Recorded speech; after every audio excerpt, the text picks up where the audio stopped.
So for the picket fence experiment, you've got three pieces of equipment. You've got a piece of foam and a picket fence, which is a plastic sheet that has black stripes on it and clear stripes on it, and also what's called a photo gate, which is this little device here. A photo gate basically has an LED over on one end, which is sending out an infrared beam, and then a detector on the other side.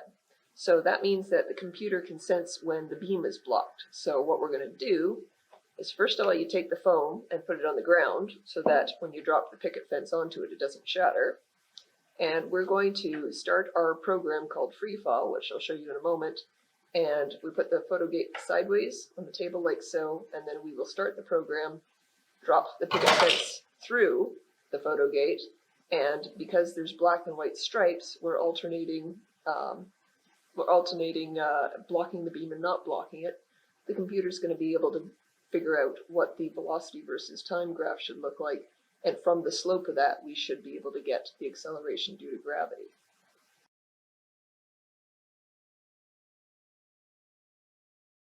In the 1100 folder, open up the freefall program.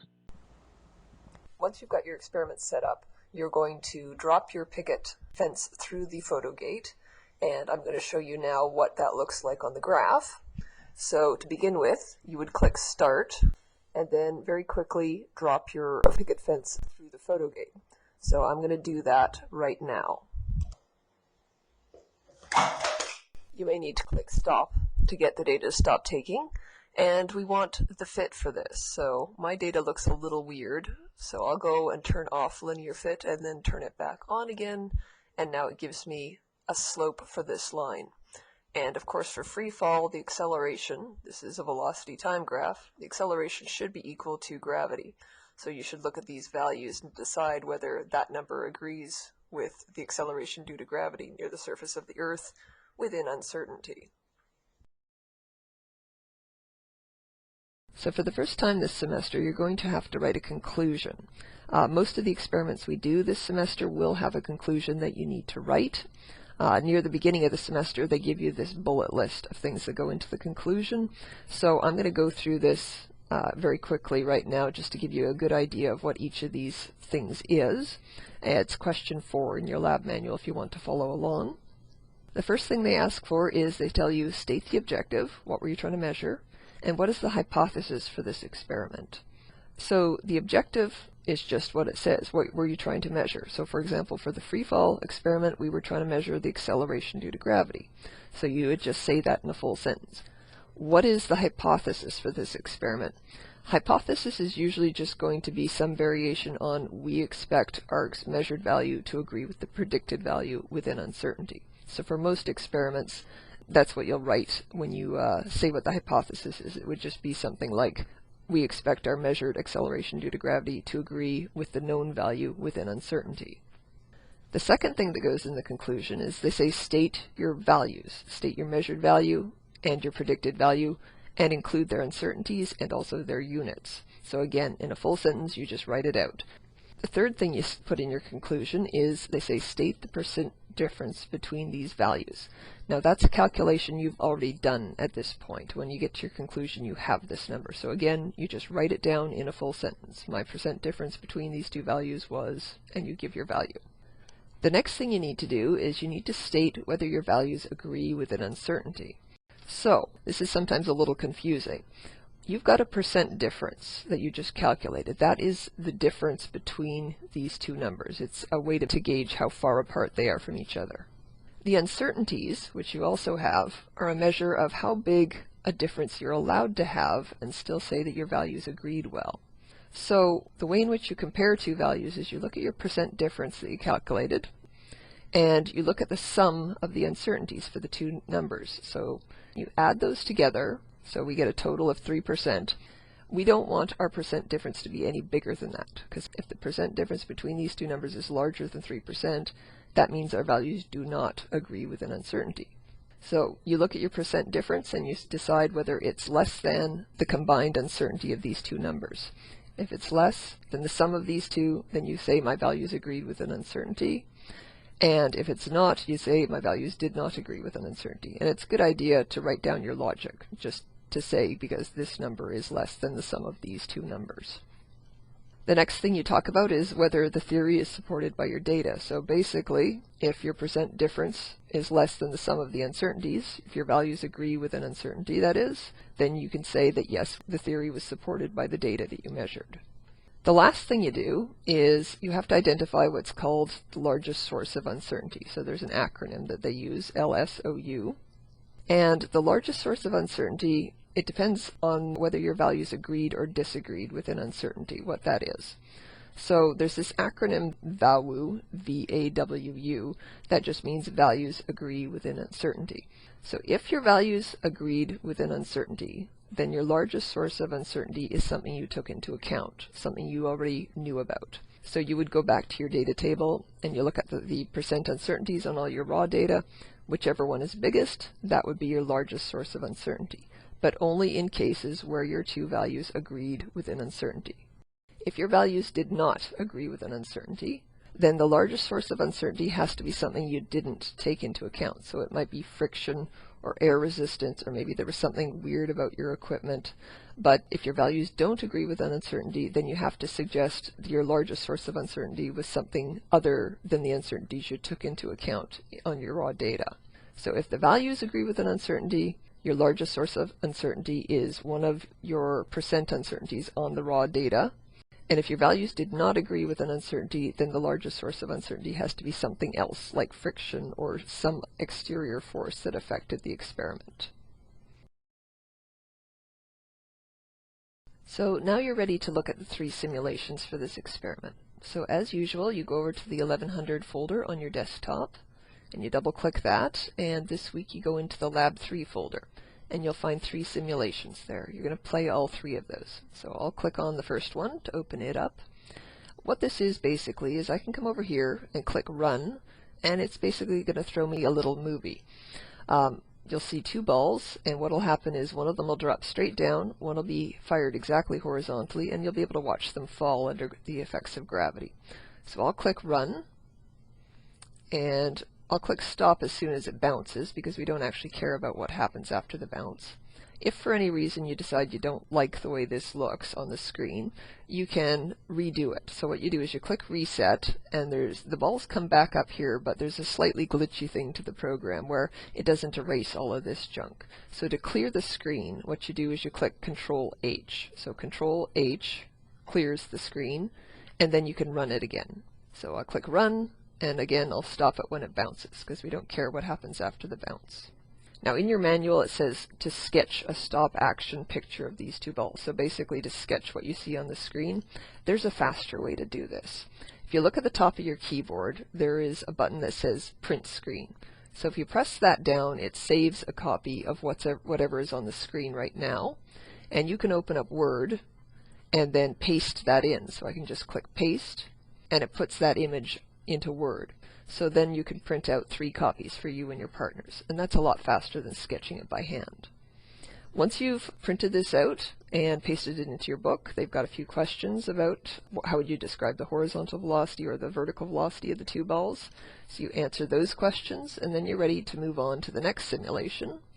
So you just close this guy, and when it says, do you want to save the changes, just say no. So you always say no to that.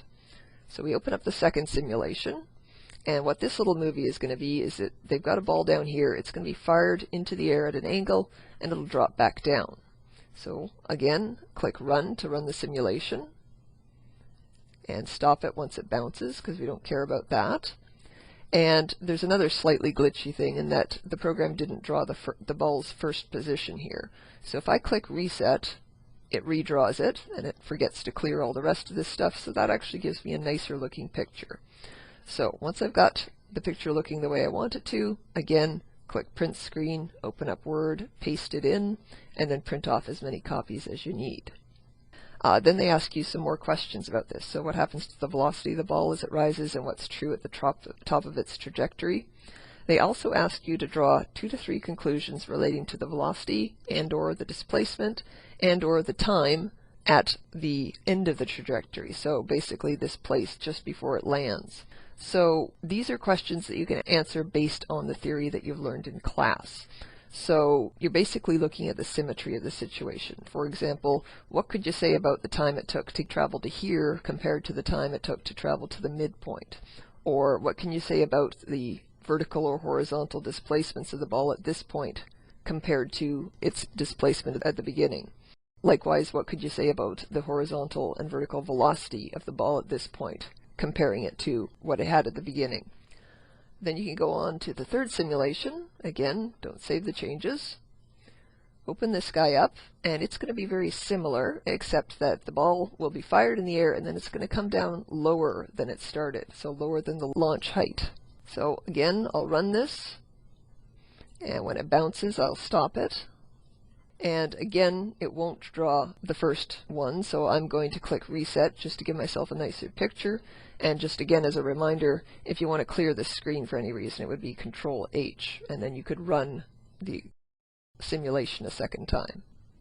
So as before, if you're happy with it, print screen, paste it into Word, print it out as many times as you need.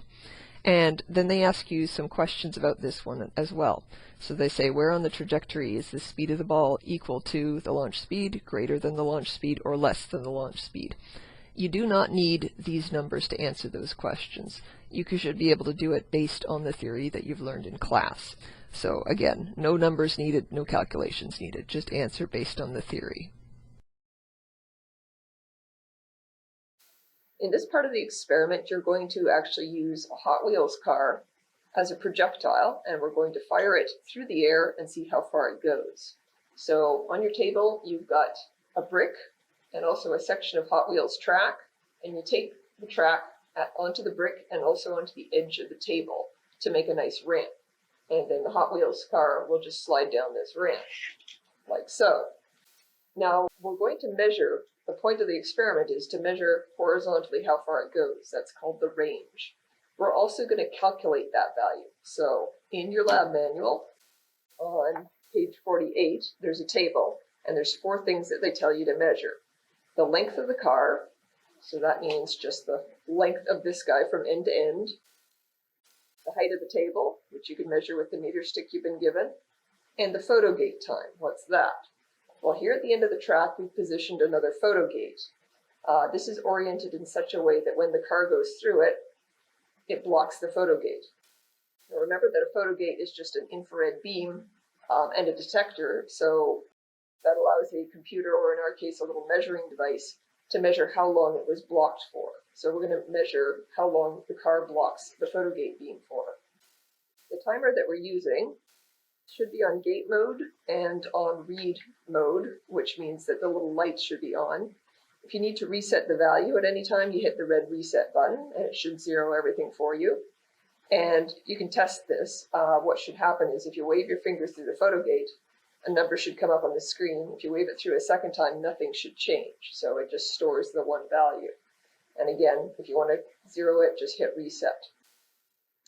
Now the reason why we need these first 3 things, the car length, the height of the table, and the photo gate time, is so that we can calculate theoretically what the range of this Hot Wheels car is going to be. And then the last thing we measure is the actual range. So the experimental value goes here at the end. These 3 are going to be used to calculate it. To get the reason why we measure the length of the car and the photo gate time here at the beginning is because we need the velocity of the Hot Wheels car as it's leaving the track. So velocity is just distance divided by time, right? So this distance, the length of the car, divided by the time that it blocked the photo gate for, gives you the velocity. So just distance divided by time gives you the initial velocity of this guy. And we use the height to calculate how far it would fall, or how long it would be in the air if we just dropped it from the same height, which of course we can use to calculate how long it's in the air for, even when it's going horizontally initially. So I'll tell you about the equations used in a second. The last thing I want to tell you about is how do we actually measure the horizontal range of this guy. What I recommend you do is run the Hot Wheels car through this, see where it lands on the floor, and then you've got a piece of carbon paper. Tape that to the floor in such a way that you can flip up the carbon paper and see the dot that the car makes on the ground when it hits. So you tape this onto the spot where the car is going to hit. You zero your photo gate, run the Hot Wheels car through there, it hits the paper, and then you can flip flip back the carbon paper and use your meter stick to measure how far it went from the edge of the table over to the dot on the page. So that's how you get all of your experimental values. And as I said, I'll show you in just a moment some things to be wary of when you're doing your calculations. So now I'm going to talk about the equations that you use in this experiment. So the first thing you'll calculate is the launch speed of your Hot Wheels car. So how fast was it going when it left the track? And as I mentioned earlier, it's just going to be the length of the car divided by the time that the photo gate was blocked for. So velocity is equal to distance divided by time. The next thing you calculate is the time of flight. This is how long it's in the air for. The way we get this is we know from theory that the time of flight, if you launch the car horizontally and just let it drop under gravity, is exactly the same as the time of flight would be if you dropped it from that same height. So we calculate that, and you have to be a little careful here in that d is equal to the height of the table here. So it's changed its definition relative to what it was up here. So up here d was the length of the car, down here d is the height of the table. So the time of flight is going to be 2 times the height of the table divided by the acceleration due to gravity, all square rooted. Once you've got those two quantities, you can then calculate the horizontal range. So this is our theoretical horizontal range. This is how far we figure the car is going to go. Again, d changes its definition, so it's something to be a little careful of when you're doing the calculations. Over here, d was the length of the car. Down here, d was the height of the table, and over here, d is the horizontal range. But this horizontal range is simply going to be v times t. So this v that we calculated times this t that we calculated. So after you've gotten these quantities, you're also going to have uncertainties that you've calculated for all of them, and then you proceed to something that's going to become very familiar over the course of the semester. And that is, once you've got your values, you summarize them in a table. So you'd write down your values here with their units, plus or minus their percent uncertainties, and you put a title on the table, that's worth marks. And then next, you would calculate a percent difference between your two values. So you compare those two, calculate a percent difference, and once you've got that, you could then proceed on to write up your conclusion. So remember that your conclusion consists of answering all of these points in your bullet list. So state the objective, what were you trying to measure? In this case, it was the horizontal range of the car. What's the hypothesis? Basically that the measured value is going to agree with an uncertainty with the value that we calculated. State the measured values and the predicted values with their uncertainties in units. State your percent difference that you just calculated, and then say whether your values agree with an uncertainty. So is your percent difference smaller than the sum of the two uncertainties? State whether the theory is supported by your data, and then finally you identify what your largest source of uncertainty is. And you identify a largest source of uncertainty regardless of whether your values do or do not agree with an uncertainty. If the values do agree with an uncertainty, then your largest source of uncertainty will be something you took into account. So you go and look at your raw data values. Whichever measurement you took had the largest percent uncertainty, that would be your largest source of uncertainty when the values agree with an uncertainty. If the values do not agree with an uncertainty, then the largest source of uncertainty has to be something you didn't take into account. So something like friction or air resistance, or maybe the track wobbled or something. In general, pick one thing. Choose the one thing you think is most likely to be your largest source of uncertainty.